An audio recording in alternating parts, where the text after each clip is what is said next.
What's up, everyone? How you guys and gals doing? Welcome to the show. How's everybody doing today?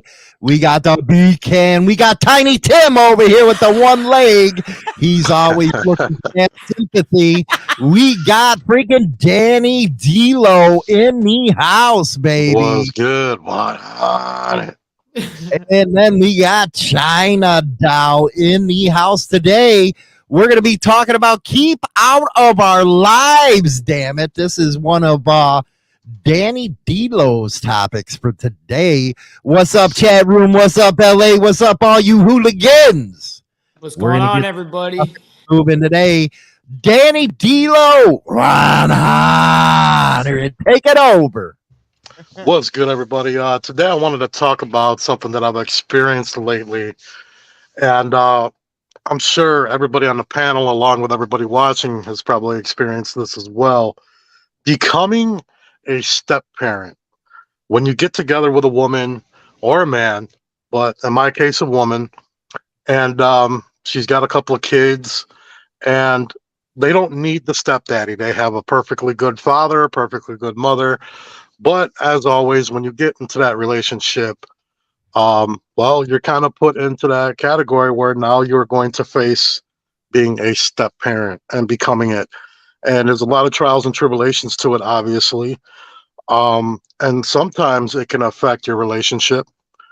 And it's really hard to decipher where your line is at as the boyfriend or, officially a step parent as a husband compared to being an actual parent. So I was wondering everybody's thoughts on that. Hollywood, you go first. Well, I'm going to pass this over to China Doll because she's actually a step parent. Okay, I was wondering which one of you were. So, okay. Hey, don't don't make my nightmare come true because you know what? I had the worst pull-out method when I was young, and I had many encounters. So I don't want a kid coming to knock on my door and saying, "Hi, Dad." Okay, don't do it. Dang. I'll pay somebody $1,500 to do it. But China Doll, you in this mess? Yeah. When I first met the stepchildren, they were 3 and 5, so that was very hard. It was. And then we had 1 month out of the year, every July. Sometimes it'd be both kids. Sometimes it'd just be one of them, usually the daughter. And it's hard to live up to being a step parent because you are not the parent. So you never know what lines you can and cannot cross as far as disciplining. So anytime they stepped on a line, I would always be like, hey, your kid here. Because it's like, because what happened? You discipline the kids. They go home to their mom and say, guess what she did? And then you become the asshole. Yep. Mm-hmm. And you get blamed for this, and this. And you're just disciplining because they were in the wrong and you're trying to make them right. But you're the bad guy. And it's like, there's so many lines being a step parent that you're afraid to cross, especially in the beginning. But let me tell you, they're 30 and 28. It ain't any easier. No, you're actually, China. You just ruined my whole life. and then, because the oldest, who's 30, she's got 5 kids. So it's like, then you're the step grandma. Yep. And it's like, that's hard as well. Because then you got to kind of watch what you're doing because the kids, they'll tell the other grandma and then you're like, oh, Jesus. It's like you don't know which way is right and which way is left. But sometimes you get lucky and you get a good bond with the kids and you don't have to worry about much. Right. It has to be hard for a man. I know it would for me, for if they're younger kids, if another man was around them, raising them. Right. And I think a lot of men have difficulty with that because it's like taking their manhood away, trying to step on their toes. That's why it's a crapshoot when you're a step parent of trying to overcome them obstacles with the other person. Well, and it's like you got to you also got to keep in mind that it's like you're not trying to be better than the parent. Like, you're not trying to replace that parent, but you want to be able to treat those kids like they're your own. And But you don't want to go too far with it. So No, you it's don't. like, yeah, it's really hard to decipher that line, especially for me, because, you know, you guys know me personally. Mike is getting to know me personally as well. And anybody that knows me will tell you I'm very big on respect. That's one of the biggest things in my life, and that's all I live for the most part. You're nothing without respect. And these kids nowadays, man, they don't even know the definition. I don't even think they know how to spell the word. So it can be complicated, you know. And I thought, oh well, you know, the daughter's 11 years old, the son just turned 17, the other son is 20, about to be 21. This is gonna be easy peasy. Man, I'd rather deal with little kids, man. They're worse, I swear. Yeah, I can What do only imagine being dealing with adolescents and, during that time frame, because I am also a step parent. I You're came into 29 years old. 28. I'm 28. 28, and yes, I am a step parent. I don't know if you guys knew that or not. I Didn't know. Yeah, so I'm gonna dive a little deep in this subject. When I came into the little one's life, she was 5 years old, and she was young 5, and she didn't have her dad really there at all. Is there an And old so, 5?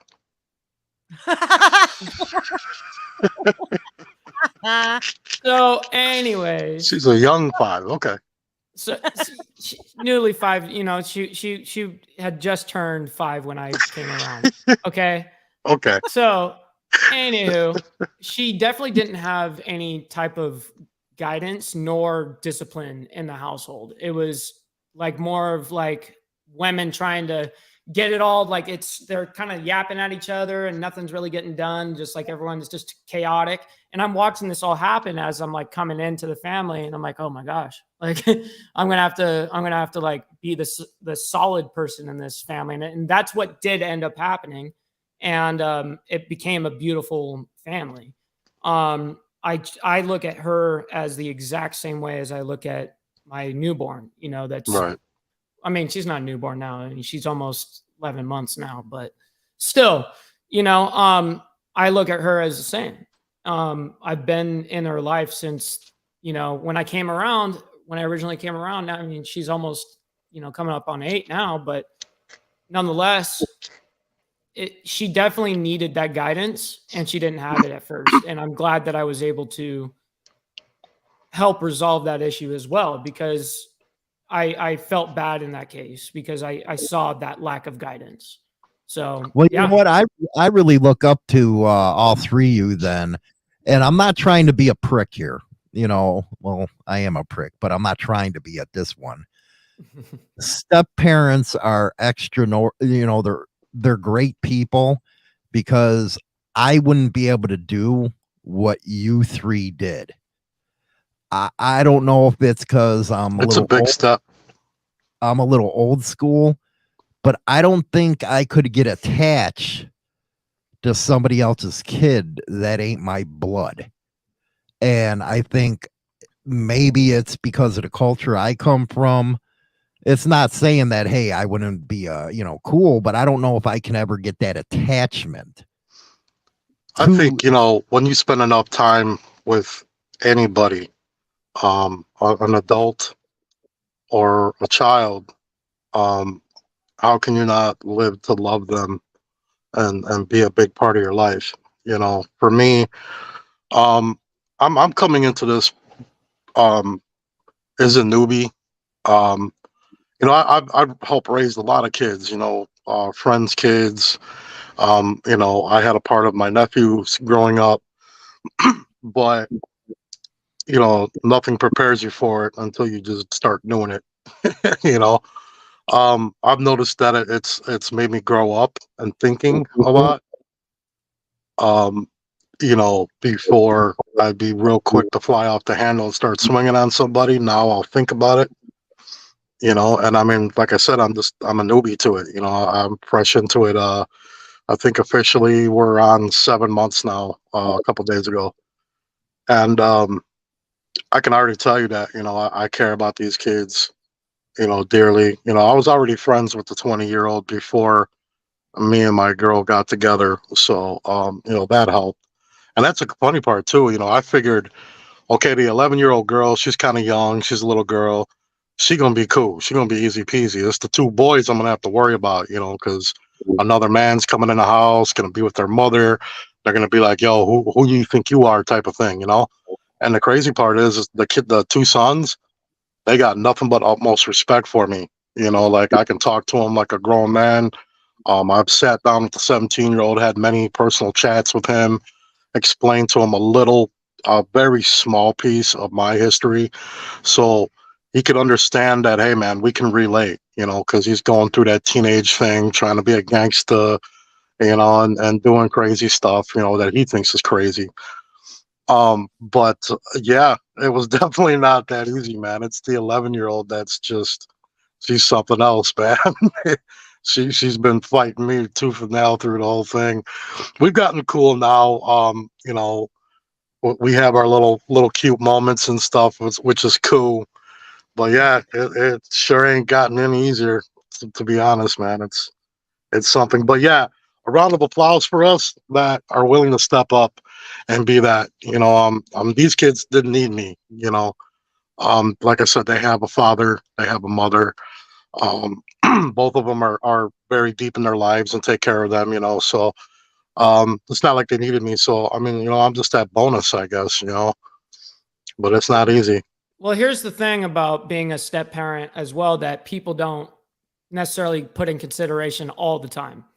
Though I am a step parent, I will say it, I guess, objectively.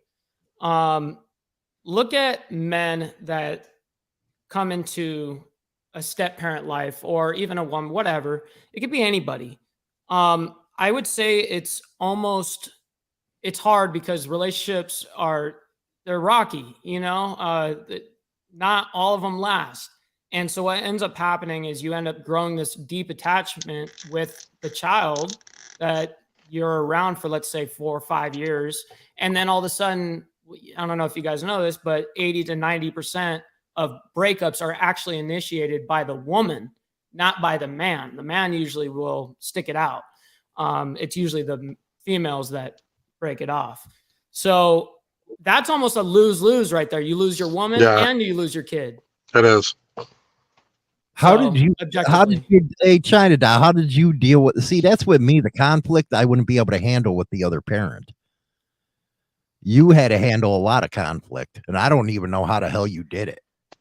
With your ex-wife? Yeah. Oh, well, it was really easy in the beginning because I never met her. It took probably till 10 years ago when I actually met her, and that was when our first grandbaby was born. Because she didn't live in the state, so I didn't have to deal with her. But then when she moved here, things were a different story. It was better to keep us in 2 separate rooms. Well, what I'm talking about, when you're raising a young one, as a step parent, do you step back and you have to let the two parents? I try to keep, when it comes to, like, especially like I said before with the disciplining and stuff like that, I try to not get involved and I would let you and your ex-wife deal with that scenario. Like, I didn't feel like it was my place because they have a mom and dad. So it was more, okay. And then when they come asking me questions about specific things, I'd be like, go talk to your dad.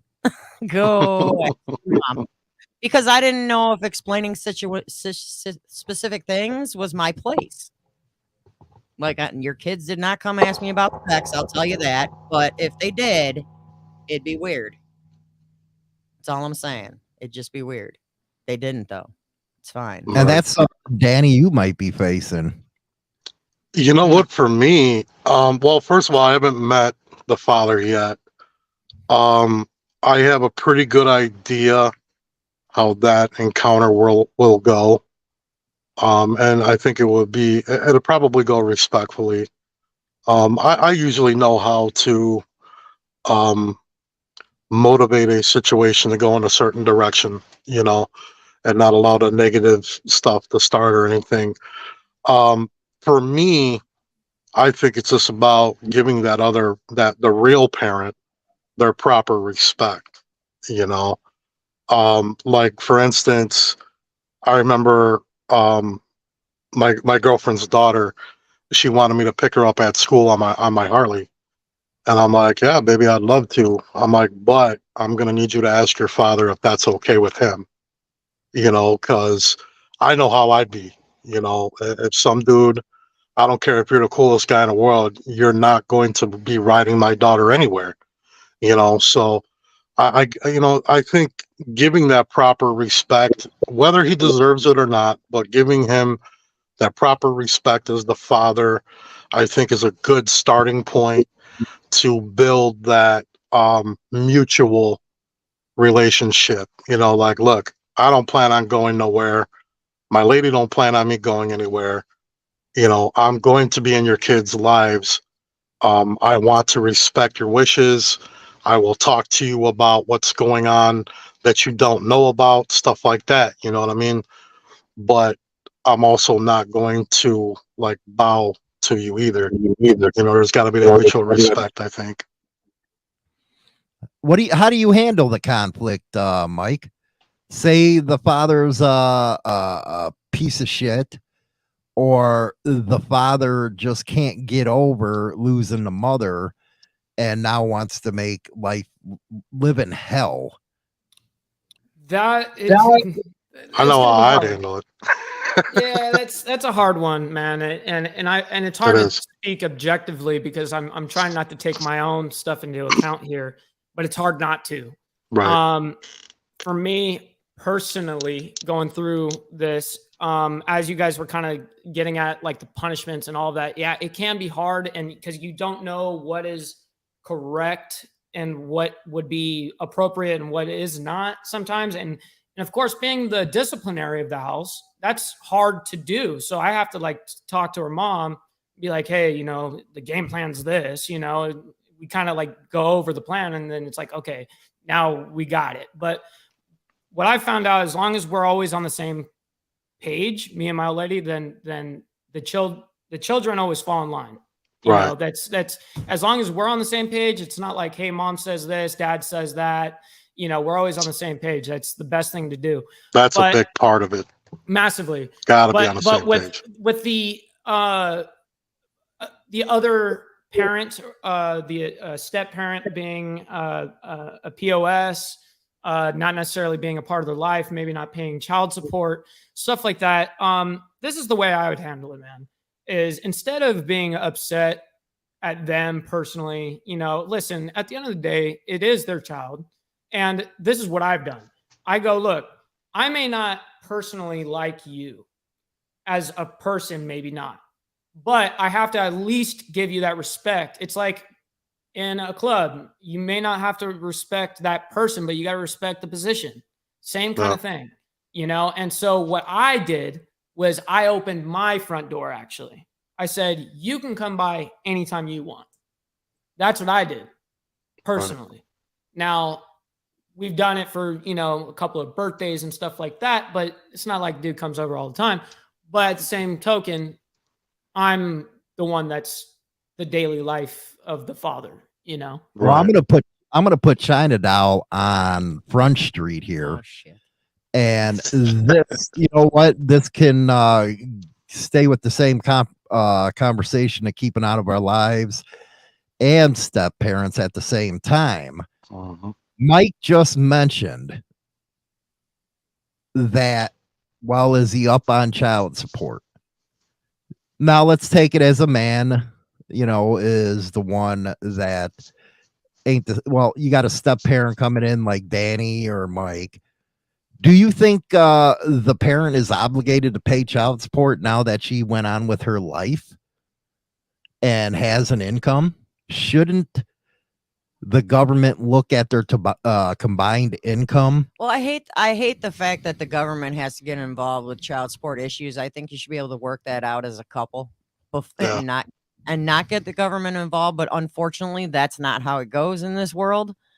They always want to, mainly, I'm sorry, but the women, sorry, women, sorry, ladies. Mainly, it's the ladies that they go to public aid and they get involved with the child support situation. Hey, he's not giving me money. But when they get with another significant other, and the ex is off over in the corner doing whatever, do I think the parents should still pay child support? I think so, because that's their child. They're obligated. Absolutely.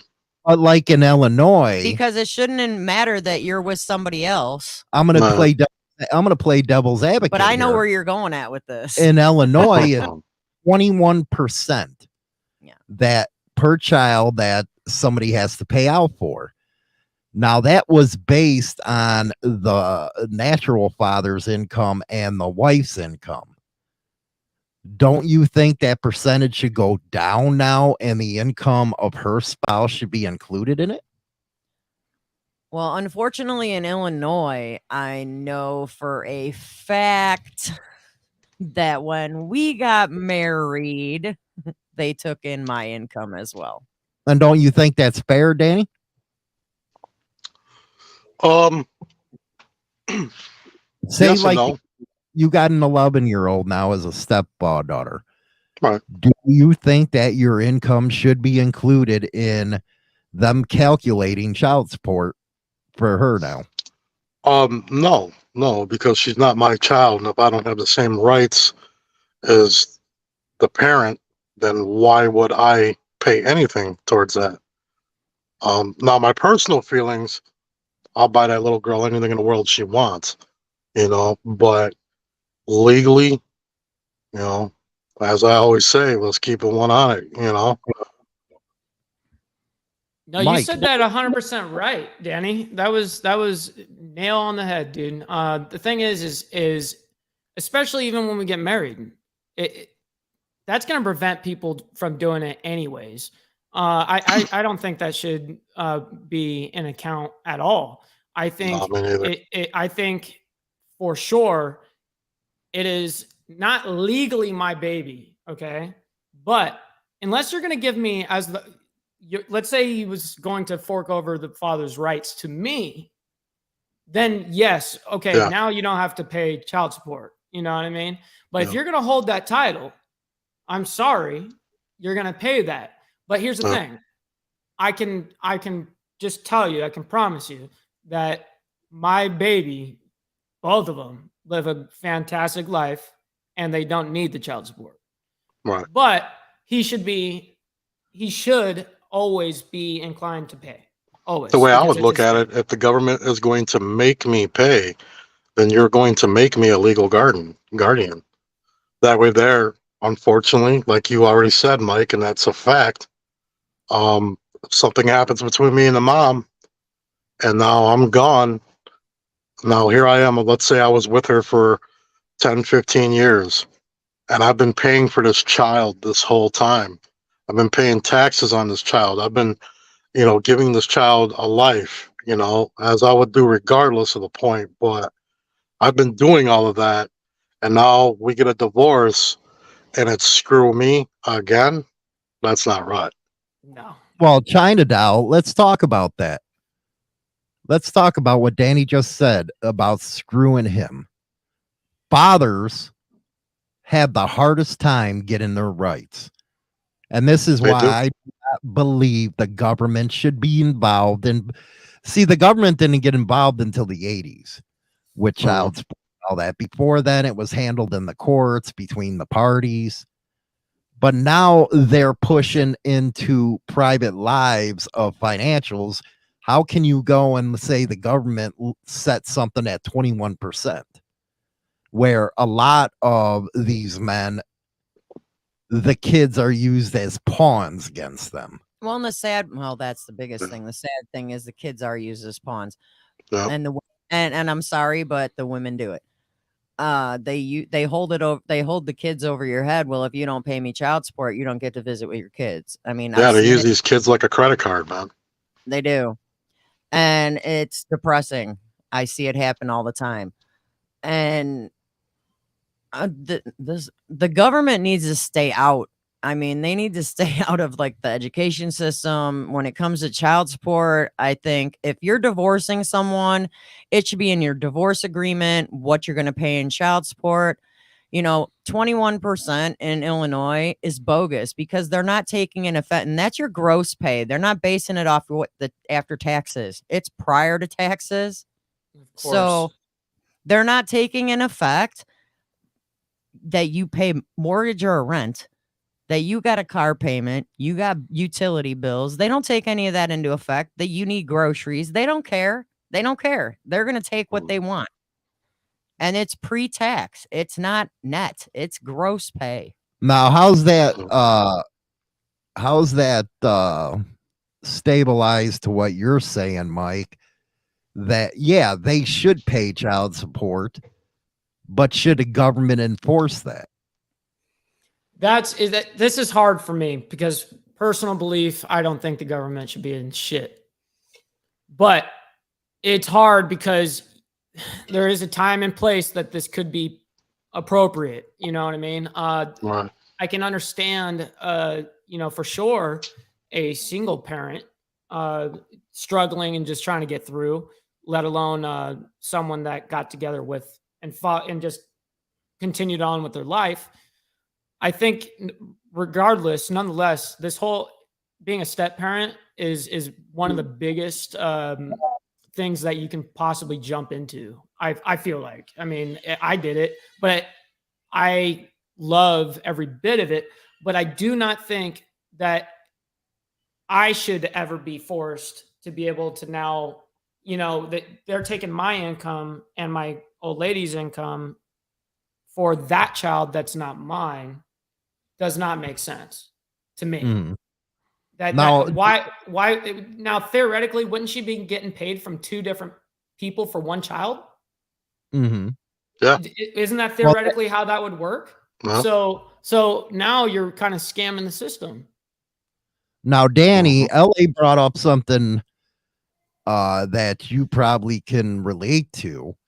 How does the government in a situation like child support, if you went out there, got somebody pregnant, treat a felon? And man, anytime you're a felon and you're in court, automatically nothing is going to be in your favor. I've been in traffic court, speeding ticket, dude. A regular old 7 over the speeding limit, and had my felonies, federal paperwork, all kinds of stuff brought up in front of a judge for a speeding ticket. So now when it comes to that, where it involves a child or anything like that, automatically they're bringing up your record. The state or the other lawyer, that's the first thing they're going to bring up. Well, Your Honor, he's a multiple convicted felon. He's an ex-convict. He's known associates with this motorcycle club, that motorcycle club, this gang, that organization. Your Honor, he's unfit to be a father. And this guy may have all those ties, but that doesn't mean he don't love his child. That doesn't mean he's not going to provide and do whatever it takes to be a good father to that child, like any man. Okay, so he's got a past. Mm-hmm. So what? We all do. The one time I was in court, I said, you know what? We all have a past. I'm like, the only difference is I'm the only one in the room that got caught. The rest of you didn't get caught yet.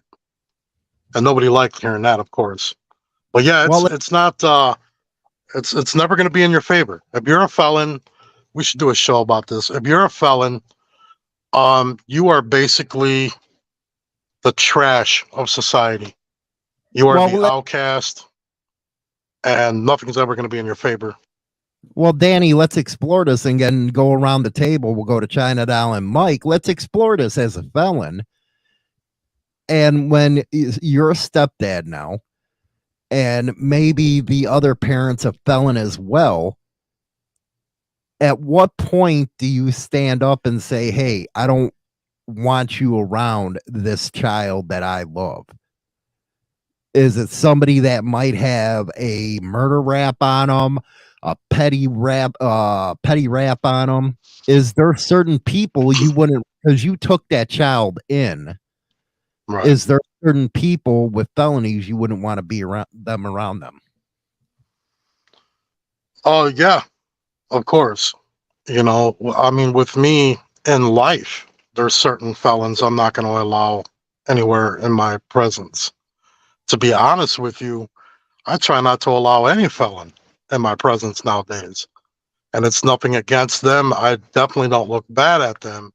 It's just, unless you're showing me that you're a positive felon and you're making positive moves, legal moves in your life, and you're doing what it takes to better your life, be a productive citizen, do the right thing, be a good person, and just be a righteous human being by law. Unless you show me any of that, I'm not interested in your friendship, your brotherhood. I don't want you in my presence or in my circle. I keep I've always kept my circle very tight, but now come into, I have a little family now. And yes, I'm going to be very protective over my little family. And if you're a petty, if you're some gang member, if you're out here selling heroin, if you're, you just got out the joint for murder and now you hanging out with the same people, hey man, keep it moving, homie. Go that way. I don't want you around my family. I mean, in some incidences, I guess you have to understand that, but I guess there's just a big difference between someone like me who lived a certain life, did certain types of things in certain situations, but I prospered after that. I always give myself a pat on the back and say the only way you're going to beat the system, because make no mistake about it, the system is against you. Once you become a victim of the system by your own accord, don't get me wrong, I'm not going to sit here and give excuses. They suck you in and they keep you in. Exactly, Mike. They keep you in. They don't ever want you to prosper in life because now you're a number to them and they make more money from you if you're inside the system than they will with you outside. So make no mistake about it. There ain't none of this rehabilitation. That's all bullshit. They don't want none of that. Um, and that being said, at the end of the day, unless you're making positive moves, and unless you're doing what I did, is what I always say, I beat the system. I am living proof you can beat the system, because there's only one way you can beat the system, and that's by never going back in it. Never putting yourself in a situation where you're going to end up getting locked up, catching a beef, catching some kind of murder rap or a case, and now you're back in the joint. That's how I think of it anyway. Thoughts, guys? So basically, China Doll, a step parent is taking ownership of a new family, and they have traits of the parenting that they need. And I think we should talk about felons next week and the obstacles they got to face and all that kind of stuff. I got a lot to say to that. As a step parent, are there certain peoples, even though that the two parents might be in communication with each other, would you step in and say, no, I don't want them around? Well, yeah, definitely. 100%. There's a lot of people out there that I don't want near my kids, so why would I want them near my stepkids? Yeah. I don't want them around. Like, if I find out that my stepkid or even my own kid is anywhere around people doing coke or doing crack or doing meth or what, nah, they ain't coming over. You ain't going over there. Yeah. That friendship is over. That friendship is over. And even if it's not the kid doing it, and you find out, hey, guess what their parents were doing? Nah, you ain't going over there. It's over. You ain't friends. I will call the parents and be like, I'm sorry, but my child or my stepchild is not associating with your child no more because of what I was just told. Am I going to tell them what I was told? No, because it ain't my place to say it. But no. No. With that in mind, Mike, what if the parents, the spouse that you're with knows that this is going on and is accepting of it? Is there a point where you use the court system to step in and try to stop it? Stop it in which regard? In which way? That's hard. Not letting that child be in harm's way. Yeah, I mean, if at any time, I always say, if you don't want this person to be your neighbor, or it can't even be in your own housing tract or where you live, then you definitely don't want them inside your house or in or around your family, right? We can tell basically trouble from right away. I can tell a person if they're troubled or not right away. I can pretty much see it. Eyes are the window of the soul, you know. But there are times that it gets past me, even on other people, and it shows how sharp you have to be. That's what is hard is if you have someone like that. Like, even if my daughter was 20 years old, man, stepdaughter, even if my stepdaughter was 20 years old and was going to this heroin house, dude, like I'd be the first line. That's what my job is, to be the first line of defense. Amen. You know what I mean? Amen. Like, forget the government, forget the police. Where am I at? You know what I mean? Why am I sitting my ass at home? You know? So I don't think enough people also take enough accountability. There's a lot of pointing of fingers and not enough pointing of thumbs. So true. Because So true, Mike. Because there's not that, the government sometimes does have to, unfortunately, get involved. And that's the part that I hate to admit. I hate to admit, because I am the biggest person against the government. But at something like that, at a child's expense, especially minor, you're gonna have to step in. Now with Danny, you found a newfound family, and I'm sure the love's gonna grow over the years. And this is kind of a tough trick question for somebody like you and others like you that think the same way. Would you use the court system to try to stop all this stuff going on? I'm about to look bad as a fella now. There went all that positive felony stuff. No, all jokes aside, we all know we all know what's up. But all joking aside, I would try to keep the government out of it as much as I could.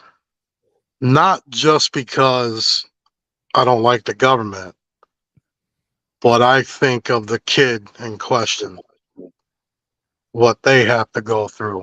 You know, I don't want to see a child, you know, like I've already stated. All right. I care about it feels weird to call them my stepkids because I don't think of it that way. But I guess, you know, in hindsight, that's what it's become. Right.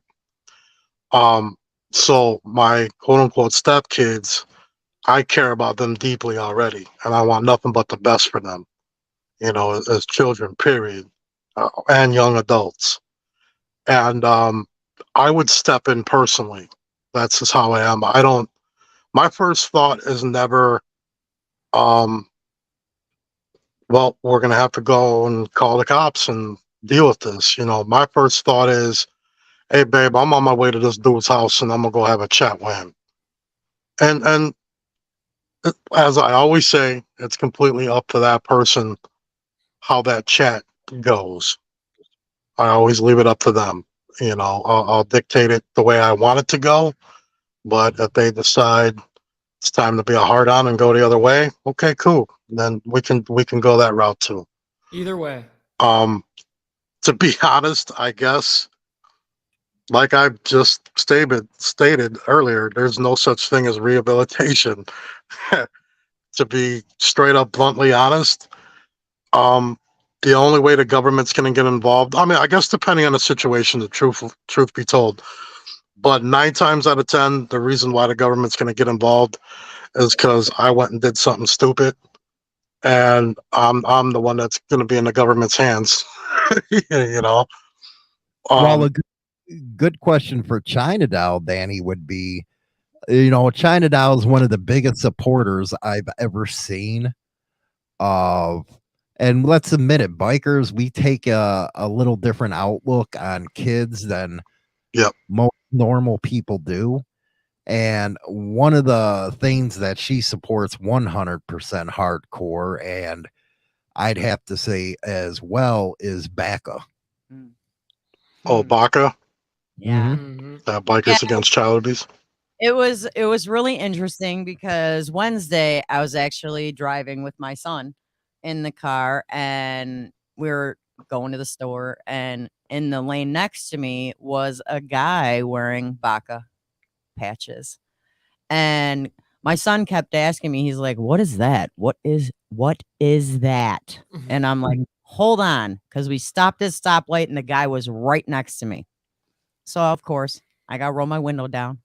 And I looked at him and I told him I truly 100% appreciate everything that he does and that what they stand for. And he looked at me, gave me a thumbs up and said, "You just made my day." And I said, "Well, I just wanted you to know that a lot of people out here really appreciate it." And then my son's like, "Ma, really? Come on." And I'm like, "Okay, let me tell you the history of Baca and what they do." And when I told him what they do for, children and for women and whatnot, my son goes, "Oh, I get it. You're cool, mom. That's fine. You're good at saying what you said." But it's Yeah. like he didn't understand because when he sees patches, all patches are the same to him. He don't get it because we try not to explain a lot of that stuff to the kids. Yeah. I mean, because it's just look, look, it's pretty. No, we don't want to Uh-huh. explain. We don't want to explain all the ins and outs of everything because it's none of their business. They're too young. I don't care. He's almost 20. He's still too young to figure that crap Yeah. out. Go Google it. But when I did explain what they stood for, he was very impressed. And I'm like, yeah, and there's another club which for some reason couldn't think of the name at the time, still can't think of it. But the ones that, stand up for kids that are being bullied at school and they actually take the kids to school. And I looked at him and I'm like, I was tempted back when you were in fifth grade, fourth and fifth grade, and you were getting bullied. I was tempted to contact them. I didn't because he resolved the problem on his own. Right. But I mean, it's like, it's good to have bikers out there that do what they do for kids, women, the whole 9 yards. And What is it about That bikers? is. What is it about bikers, Mike? And you're seeing it with a lot of, you three, where the first and foremost thing is taking care of those kids, and the media's perception of bikers and how off the wall it is, where I'd rather have, say, a clubhouse on the block where I can go down to the clubhouse and ask for help rather than the cops. What is it about bikers always taking care of the neighborhoods and the kids in it? I think bikers in general, I think we all combined, we just want a pure betterment for ourselves and for the people around us. And the way I mean this is that we are collectively trying to constantly make a better community for all of us. It's hard for me to explain, but we love so hard. It's like bikers, we understand, at least I do. I understand how a flash of an eye especially on a motorcycle, how fast your life can be taken away. And for me, my main priority is to get home so I can be here with the kids, so I can be here with the wife. You know what I mean? Um, I think we put all of it out there on the street. And I think that's why we come back and we're just like, we want to protect everything around us. I think that that's just natural in us as bikers. We look out for one another. And Danny, most bikers that I know were the ones in school that actually stopped the bullying. Is that a trait that just kept on going out onto the street? I think a lot of it's that. But personally, I think mostly, let's keep it real, man. All of us, for the most part, um, all of us that are actual bikers, we're not talking about, the doctor that bought a CVO, and we're not talking about the guys that watch Sons of Anarchy and now they bought a Dyna. You know, we're talking about real life bikers. You know, I think that we all understand the struggle of life. You know, whether we've been abused as kids, whether we've been bullied as kids. Let's be honest, in the club world, some of these assholes are getting bullied still today, by their own bros. Um, we just understand it, and we're all from the street, so to speak, and we've been around this world long enough that we've seen, you know, the struggle of life, like I said, and we don't want to see kids go through that. We don't want to see children struggle like we did. And most bikers are parents as well, and they want the best for their kids, their grandkids, and any kid in general. So I think that's what it really stems from is we just understand more because we got more open minds and we've been around a certain element that most people haven't, and we've seen that struggle of life. There's two things I got from China when she was talking about, which goes along with the felony thing. I have a story about Baca, and I'm not talking negative about them at all. It's just an experience I had many years ago. The closest chapter to me at that time where I was at was, I believe, Janesville, Wisconsin. And I reached out to them guys because I saw some videos like everybody. I saw what they do. I read about what they're about. And I'm like, dude, that's really cool. And I'm like, now that's something, that I could definitely get involved in. I like that. I thought it was awesome. And it really truly is. It's great what they do. But I got a hold of a chapter guy. I don't remember his name. I don't remember who he was in the chapter, but I got a hold of him and I talked to him on the phone. And he said there was a background check. And I'm like, well, any club should have a background check. And I'm like, I am a convicted felon. And he goes, well, we don't really accept felons. And I'm like, well, I can understand, like, if it's involving a child, some kind of an abuse, something like that. I get that. I know that's probably what you're looking for. Well, mine ain't none of that. Mine's all other stuff. And he goes, yeah, we don't take in felons.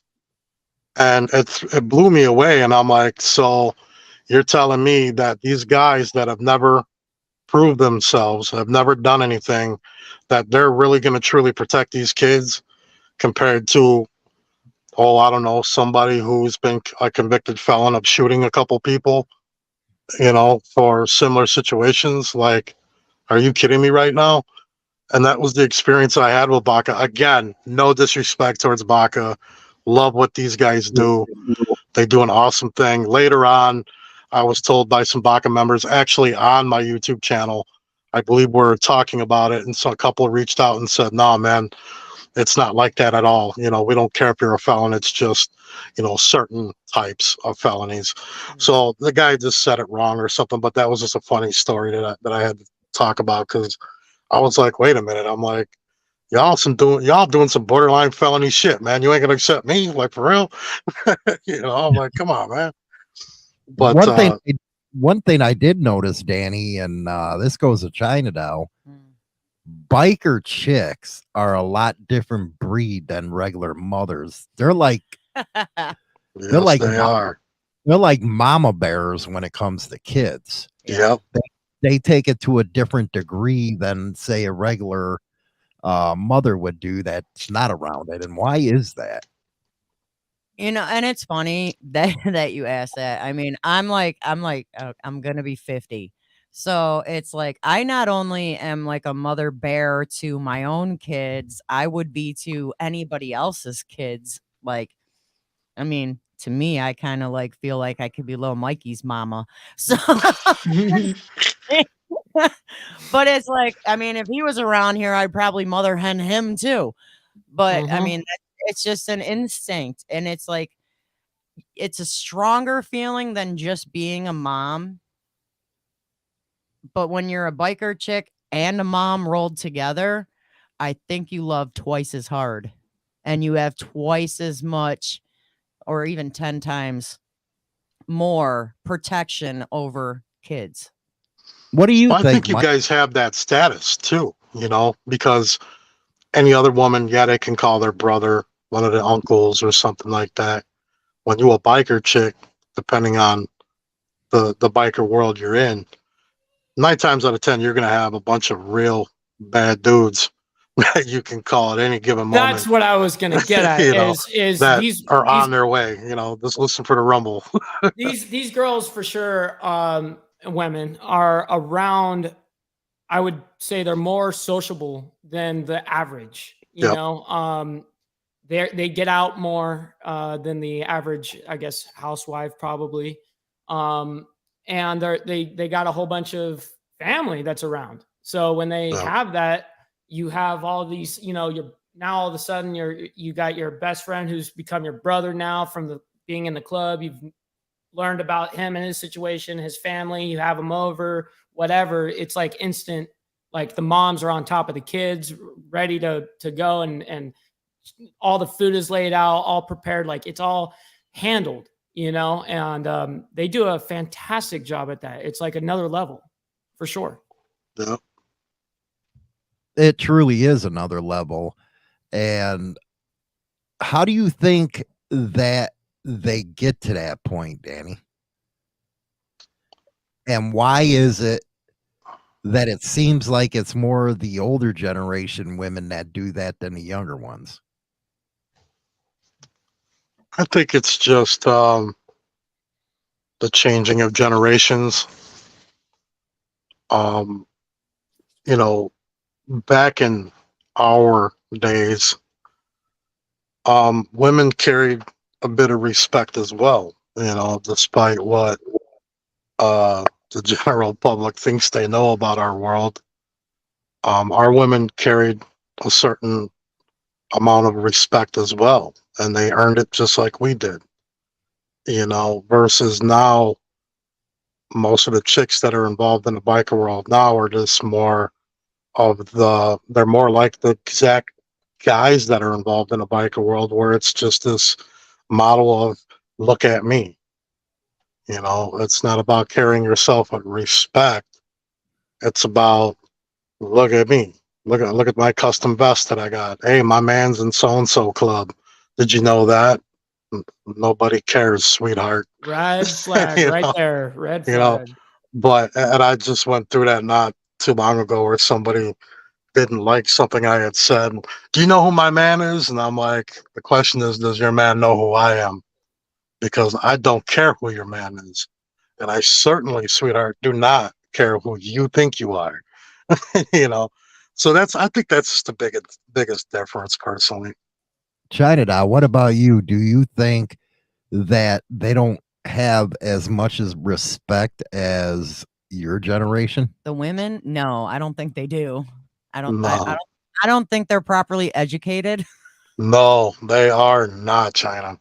They are not properly educated to how they should technically carry it, because it's different than you got a whole group of friends and you're hanging out with your friends. You're going to act one way with your friends, but when you're around patch holders, it's a different way of life.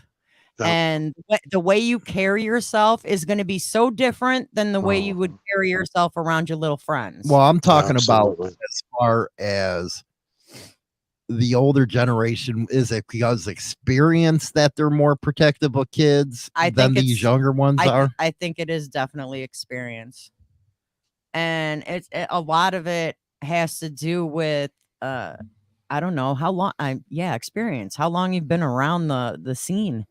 How long you've dealt with the all the trials and tribulations that you got to deal with. I mean, these younger ones that are coming in don't know shit. Well, Mike, let's put that aside. Do you Yep. think that the younger women nowadays are more loving or less loving than, say, your mother's generation? Less, by far. Oh. And I would say because, and I have to, I know I've said this before on the show, but I have to say that if you look at time frames from my generation compared to your guys' generation, the single parent household went skyrocketing, you know, and when you have a lack of either your mother or father, it's hard. And you cannot be a mother and a father at the same time. You cannot be the loving and the disciplinary at the same time. It's almost damn near impossible. So this is where it gets kind of tricky with the whole thing. And even China Doll said it, but overall it's tricky. It's hard. All of it's hard. You know what I mean? It's leaving one of you those- speech. It is because it's one of those things. I wanted to try to integrate this with what's going on with Congress, because I know we're also fighting time as well. I wanted to kind of dive deep a little bit with this topic because we are talking about children. I did want to bring something to light, and this is why I wanted to really discuss this hard real quick. I wanted to just say We don't gotta go. We don't gotta go quick. Go ahead and bring up the topic. So, Congress has been questioned extremely hard recently. Our government, and as we were talking about children here, and the government being involved in all of our daily life, this tells you how great our government is. Our government is delivering migrant children to human traffickers and its sophisticated network, and has been doing so for quite some time. 350,000 unaccompanied children were allowed in through the Biden administration, and they cannot find currently 85,000 of those said children. They are being not only used for sexual acts, but they are also being used for work labor during night shifts where the cameras are off and stuff like that, and with different corporations, big, massive plant type of those operations have been caught using these children. So there's, as of right now, 85,000 children that are missing, and these are migrant children that were underneath the diaperhood administration.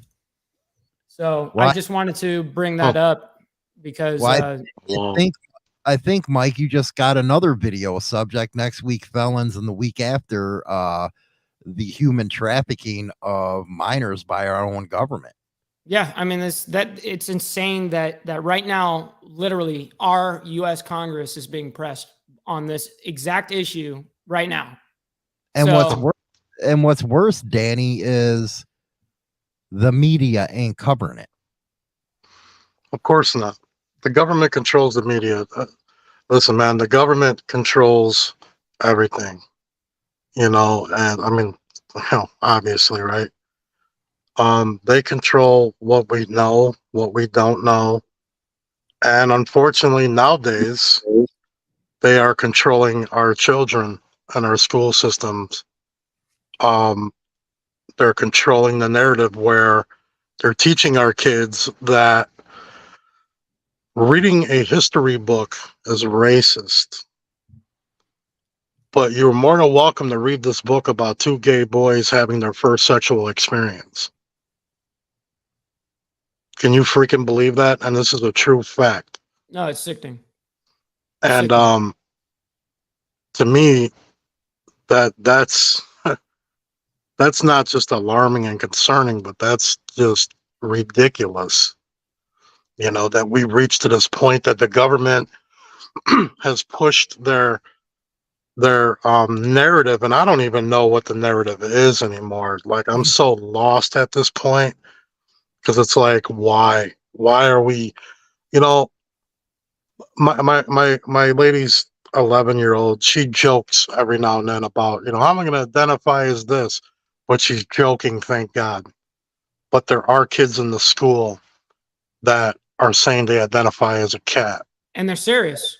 and they're serious. I Mhm. identify as a dog. I identify as this, I identify as that. Where are these kids getting it from? Because I know they're not getting it from home, because I haven't met one parent yet that said, yes, ma'am, you can be whatever you want today. You want to be a kitty cat? Go right ahead. We'll buy you an outfit. I mean, don't unless know. you're like so left that you're far out of the planet. Like, where do you think they're getting this crap from? From school. That's a good question, Danny. For China Doll, Oh, we shit. talk about this all the time. What? What do you think about, and it's actually been out there where politicians have said parents should have no say in education. I think parents should have all the say in education. Exactly. If I you can think self-teach them, why can't you? If you can home teach them, why can't you? No, I don't get it. I think that parents should have every right to say what they should and should not do in schools. You know, it's like, okay, yeah, we all know what the history books say.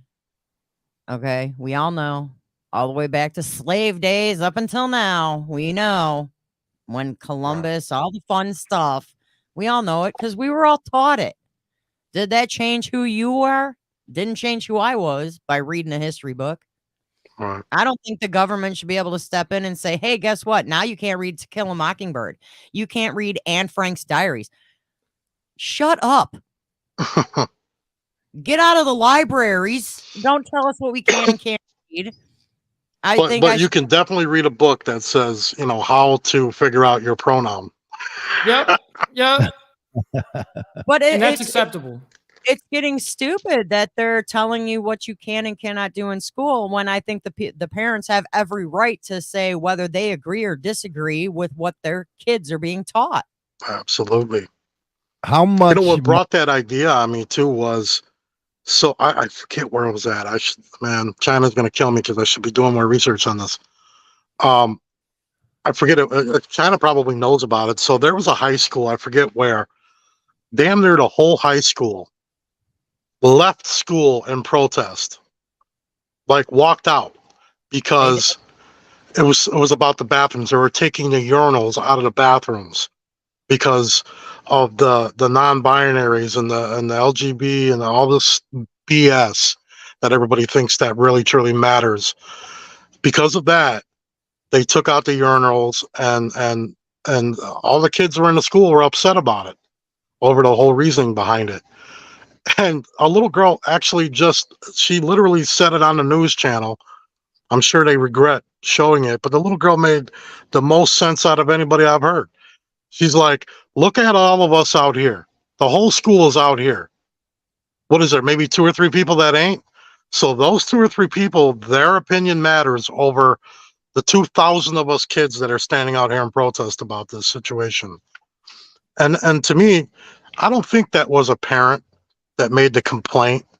I don't think it was a kid that made the complaint. It's the government that's just pushing this BS into our school systems, making people feel this way. It's gotten to the point where you almost got to feel some type of way for being straight. It used to be the other way around, and I'm not saying that was okay either. I think everybody should just be comfortable in their skin and just walk down the street. If I don't like what I'm looking at, I'll look another way, But it's ridiculous. I'm sorry. Well, how, as a step parent, Mike, do you handle the education part of it? That part I have handled 100% myself. Like I am a part of that administration, you know what I mean? And I handle the school board just like I would with any, as if she was totally 100% my child. But I have gone to the school board, and I have actually had to deal with. Should a step parent have a part in it? It depends on the situation. I would think. I think it depends on the woman. It depends on the woman. It depends on the man. I mean, if she's comfortable with you stepping up, But you got to also think. Okay, well, is this person even going to be?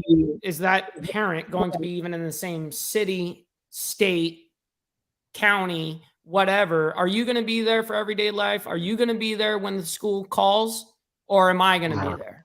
Right. Let's be real. The dude lives an hour and a half away. There's no way you're going to drive over here. You know what I mean? Right. when my little girl's school is 2.5 minute walk away from my house.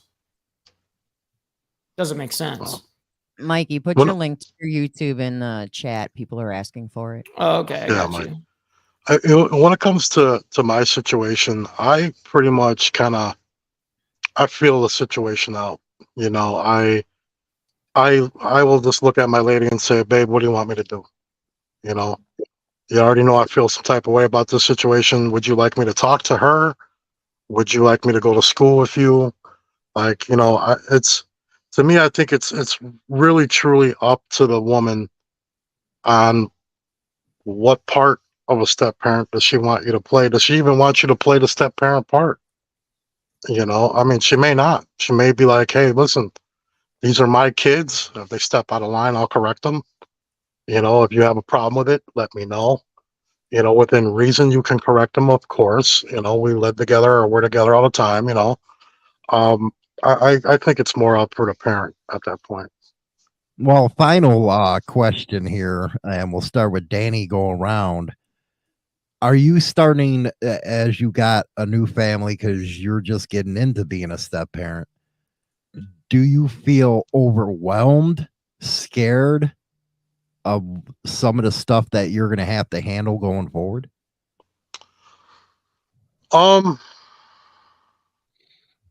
Yes. I'm not really scared. I think the only thing I'm scared of is that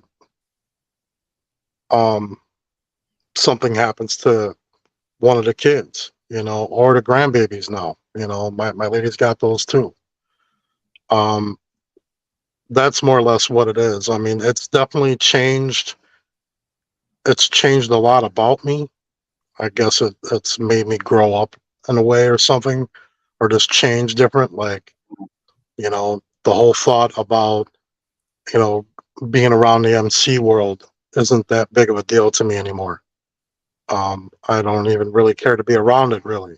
I would truly rather be around my lady and her kids and my new little found family, you know. That'd be about the only fear I got, though, is just, you know, something ever happening to them, me not being able to do anything about it and stuff like that. I think this naturally as a parent would have, I think, you know. China. Yeah. Oh, I'm stuck on one of the comments right now. What's that? Says knowledge is power, and they don't want you to have knowledge, so you never have power. Yep. That's going Facts. a government right there. But I'm did you ever so feel stuck on that. overwhelmed? As a step parent, oh my God, all the time. All the time. Because it's like you gotta know when you're doing the right thing, when you're crossing a line you shouldn't cross, and you gotta think before you speak. When normally I Mhm. would just Yeah. normally I would just speak. I would just speak my mind. I do to my kids.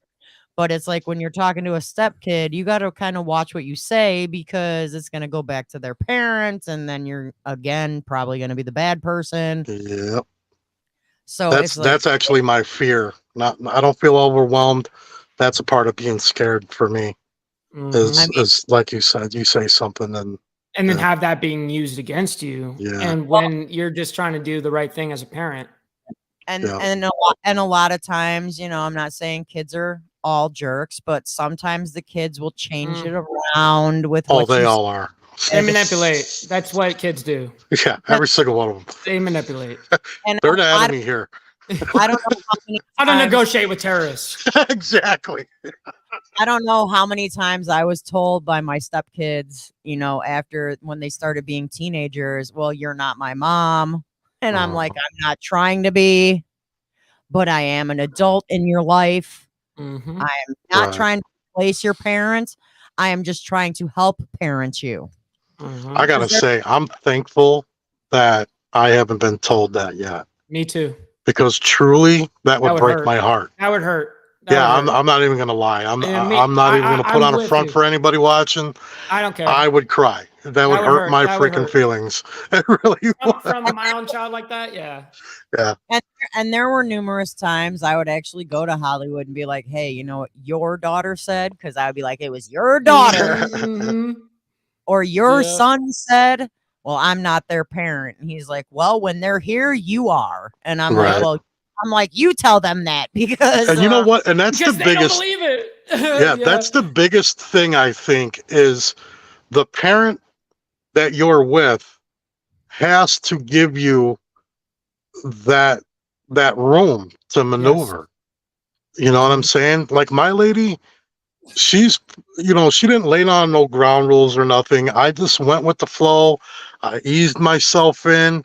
I'd give her what I thought should be said, and then I'd step back like, well, she's gonna do what she's gonna do.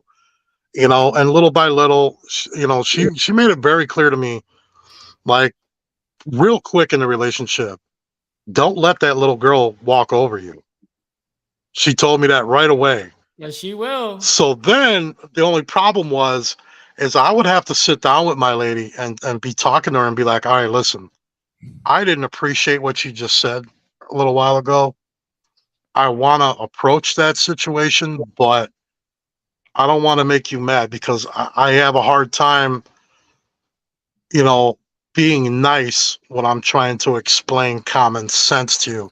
Now, of course, we're dealing with a child, so different. it's way different. An adult, I'm not going to be nice. Yeah. With the child, you can't walk up and be like, "Hey, mother," and you want to. In my head, that's exactly what I'm saying, but you can't do it.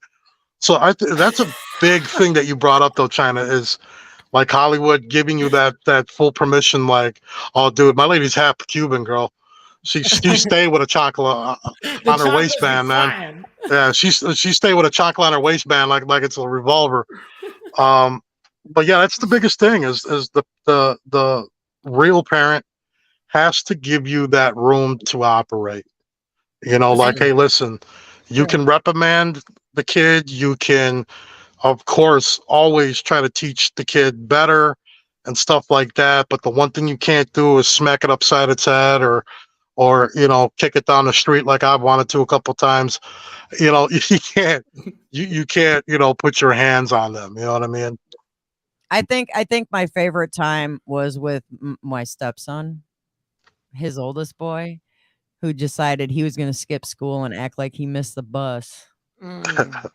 I drove him to school and walked him inside, made him hold my damn hand, and I looked at him and his name's Dustin. So I go, hey, Dusty Poo, give mama a kiss. Yeah. Right in front of everybody because it was passing period. And to this day, that's beautiful. And to this day, they still call him Dusty Poo. So I think it's hilarious. Mike, there you go. Final word, Mike. No, I wanted to thank you guys first and foremost for every one of you guys that are in here listening to all of us and for all the things that we brought up today. I think today was more of a very serious conversation and definitely keeping the government out of most situations. Obviously, as you guys can see, is what I brought up about how Congress is being pushed really hard right now. Our own government, I mean, if theoretically you're supposed to be able to trust them, right? Well, this just goes to show you another reason why you can't. So there you go. That's my final words for that. Well, we're going to be going and doing felons next week and the week after. We're going to do this thing that Mike talked about this human trafficking of minors by our own damn government. Unbelievable. Sickness. Anyway, we appreciate you guys tuning in on whatever platform that you're on. Mikey is usually on Twitch and Instagram. Danny's on YouTube, Instagram, and everywhere, I think. Except TikTok. Yeah, except the one place that you were on mainly. No longer there. I refuse to do that now. Instagram. And then you got China on the China Dow Viper Pit. We'll see you next Sunday, same time. It's gonna be a good one. I can't wait to hear about this felon one, man. I Gonna be think good. it's gonna be a